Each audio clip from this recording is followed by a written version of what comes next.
Ayan, hugas na naman kami. Babad mo na saglit, tapos pahirap. Yan ang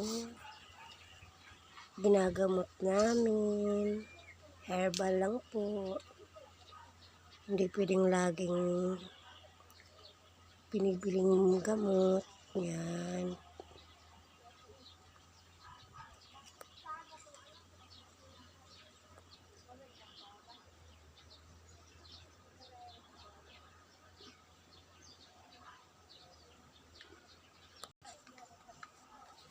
Tsaka yan ang itabon sa sugat. Bago talian para hindi mapasukan ng dumi.